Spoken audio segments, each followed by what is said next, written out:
Halo, selamat datang di Kongkoy TV. Jancho, here we go. Jancho udah pasti akan bergabung dengan Manchester United dengan harga yang seperti gue prediksikan 90 juta plus add-on ya. Tadinya kan Manchester United mau bayar 85, Dortmund maunya 95, cari titik tengah menurut gue itu paling masuk akal ya.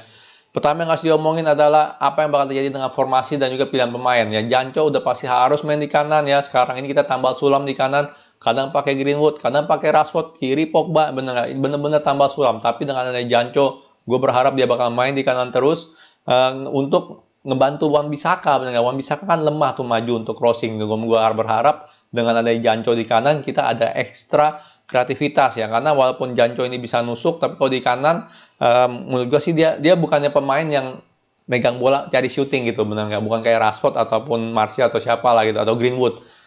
Dia nggak pemain yang megang bola, dia mikir untuk passing. Itu yang penting. Ya, jadi kita perlu ekstra kreativitas di situ. Megang bola untuk passing, megang bola untuk passing. Itu yang paling penting. Jadi kita ada di kanan, kita ada benar-benar pure winger, benar nggak? Benar-benar pure winger. Um, Kalau kanan di Jancho, feeling gue udah pasti Amad Diallo sebagai backup kalau dia ready ya. Sampai sekarang walaupun dia udah pernah main sekali dua kali, tapi dia belum main dengan ya belum sering-sering main banget gitu di tim utama. Jadi feeling gue di kanan ini Jancho sama Amad Diallo, ataupun juga mungkin Daniel James sebagai backup, benar nggak? Striker Cavani udah pasti bakal menjadi striker pilihan utama. Di backup dengan siapa? Martial kah, benar nggak? Ataupun Greenwood? Menurut gue sih harusnya Greenwood aja, karena itu long termnya Greenwood menurut gue lebih cocok jadi striker, karena kaki kanan kiri kuat, dia bisa nerima crossing dari manapun juga, dia bisa nembak dari manapun juga. Di kiri udah pasti Rashford, benar nggak? Backupnya siapa? Udah pasti kalau nggak Daniel James, Martial, benar nggak? Tapi pertanyaannya ada Martial paling penting. Martial mau stay nggak? Ya, dengan posisi dia tergantikan oleh Cavani, apakah dia mau stay? Ya, kita ingat ke zamannya Mourinho, Martial ditaruh di kiri ya bareng Rashford, striker Lukaku manyun dia. Manyun dia langsung. Manyun 100%. Jadi Martial yang paling tanda tanya, ya kalau gue yakin Daniel James masih mau stay ya, karena dia bisa jadi backup, dia bisa main di kanan, bisa main di kiri, walaupun lebih bagus main di kiri, tapi dia bisa jadi kanan kiri lah gitu loh. Menurut gue sih bisa jadi backup yang bagus. Cuma makanya Martial apakah dia mau stay? Kalau gue tetap optimalnya kanan Diallo sama si Jancho, striker Cavani sama Greenwood, kiri Martial sama Rashford. Tapi pertanyaan tetap Rashford, kiri Martial ini mau stay nggak ya? Sekarang kita ngomongin soal harga ya, soal harga 90 juta mahalan kok. Masih banyak yang bilang begitu, gila, gue nggak ngerti ya. Ini pasti kebanyakan nonton nonton pecinta jus nih ya, yang fans Arsenal maunya yang gratisan, maunya yang murah ya. Musim lalu gue udah bilang, orang nanya William mau nggak kok, William mau nggak kok di kanan, William mau, ya nggak mau lah, buangan Chelsea udah nggak bisa apa-ngapain, mau lu ambil.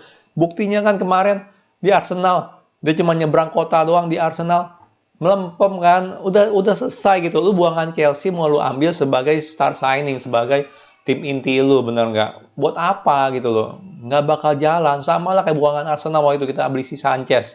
Ya, buangan tim Premier League lain nggak perlu diambil, bener nggak? Itu namanya ya udah buangan, ya berarti udah not good enough, bener nggak untuk mereka? Kalau not good enough buat mereka, apakah good enough buat kita? Ya udah pasti enggak. Ya, jadi kalau mau yang gratisan itu adalah jangan terlalu banyak nonton tuh, ya, jangan terlalu banyak minum jus ya. 90 juta menurut gue masih masuk akal. Teringat ya, ingat dulu ini pasar Covid ya. Semua orang perlu duit, semua orang perlu ya, semua orang perlu duit lah ibaratnya, benar nggak? Tapi Jack Grealish saya mau dijual di 80 juta gitu loh, benar nggak? 80 juta, Sancho 90 juta, beda 10 juta menurut gue sih masih masuk akal, apalagi umurnya lebih muda ya. Lalu ada concern, gimana nih kalau si Sancho nggak apa flop? Semua pembelian bisa flop ya, mau 30 juta kayak mau 10 juta kayak ya kan, Daniel James 19 juta flop. Dan Van de Beek 35 juta flop. Semua pembelian bisa flop ya. Si Amad Diallo masih umur 18, masih ingusan, 30 juta juga belum belum tahu sih flop atau enggak, tapi kan belum dipakai. Nggak, belum ready produknya, benar nggak? Ya si Jancho udah ready gitu loh, ya kan, udah apa namanya, udah terbukti walaupun di liga sana, tapi dia udah terbukti bisa main bola dan terbukti udah improve dari dulu sampai sekarang tuh udah improve cara bermainnya semua. 90 juta masih masuk akal di pasar sekarang ya, di pasar sekarang masih masuk akal karena dia menurut gua dia wonderkid lah, one of the biggest talent in English football ya. Kita ada Greenwood, ada Foden, gue bilang sih ada dia juga ya. Ada yang bakal ngomong begini, tapi kan Si Jancho kan nggak ikut timnas Inggris kemarin. Ya ini kita ngomongnya Southgate ya, yang lebih milih si Bukayo Saka, ya anak ingusan itu gitu ya, bener nggak? Lebih milih dia ketimbang si Jancho. Ya kita ngomong itu aja deh, gampangnya deh ya, pemain si Southgate kan selalu dipertanyakan. Ya ngapain mainin Saka? Takut di ban kali ya sama pecinta jus, maka dia milih mainin Saka. Yang pasti sih, gue sih nggak worry ya. Dia bilang, oh Jancho nggak masuk timnas segala macem ya. Gue nggak worry sama sekali ya. Gimana pun juga timnas Inggris sekarang ini kan gila-gilaan ya kualitasnya ya. Dia maksudnya, lu pilih cadangan pun masih bagus gitu loh, bener nggak perlu pusing. Lu pilih siapapun tuh masih bagus, nggak pusing. Mau milih Rashford atau Sterling di kiri, nggak pusing, bener nggak? Mau milih Mason Mount atau Jack Grealish di tengah, nggak pusing. Mau milih siapa kanan, Foden, Jancho, siapa itu nggak pusing itu, kecuali Saka lah ya. Saka mah aduh beneran deh, itu mah jadi waterboy dulu lah sementara. Jadi nggak pusing gitu loh, bener nggak ya, kecuali striker juga Kane doang sih gue yang paling bagus. Jadi udah gitu loh, bener nggak, kualitasnya terlalu banyak di Inggris. Jadi nggak bisa salahin juga ya kalau Jancho masih belum masuk, ya udah it's okay. Nggak ada hubungannya sama harga dia 90 juta. Harga dia 90 juta ya karena dia one of the top talent di Inggris, dan menurut gue sih itu pantas banget dibayar segitu ya. Jadi basically sih gue welcome banget sama Jancho, tapi nextnya apa nih, bener nggak? Pertanyaannya nextnya apa? Semoga nggak berhenti di sini ya. Semoga nggak berhenti di sini. Kemarin musim lalu kita udah ngabisin duit banyak, nggak guna. Van de Beek 35, Pelistri berapa sih? 20 ya? 18 20 gue lupa. Pelistri anggapnya 20. Amad Diallo 35, benar Cavani free, tapi kan ya ada bayar biaya agent sekitar 10 lah kalau salah, nggak sama bayar biayanya sendiri sekitar 10. Jadi kita ngabisin hampir 90-an tuh. Ya, hampir 90-100 juta untuk pemain yang kita nggak pakai langsung, nggak memperkuat tim langsung, kecuali Cavani.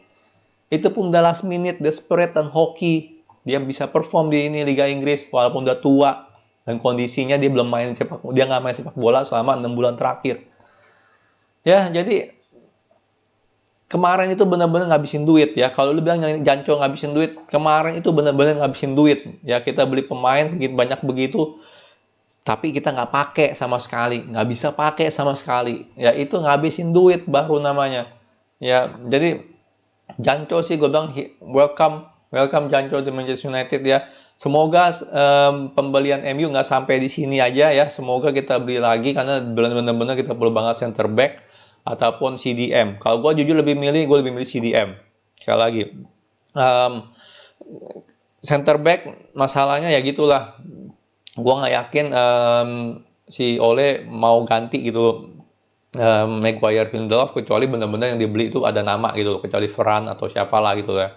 Kalau dia beli kayak macam Ben White mah itu udah pasti cadangan lah itu lah. Jadi jangan beli cadangan lagi gitu. Kalau gue bilang sih beli yang bisa menggantikan ya.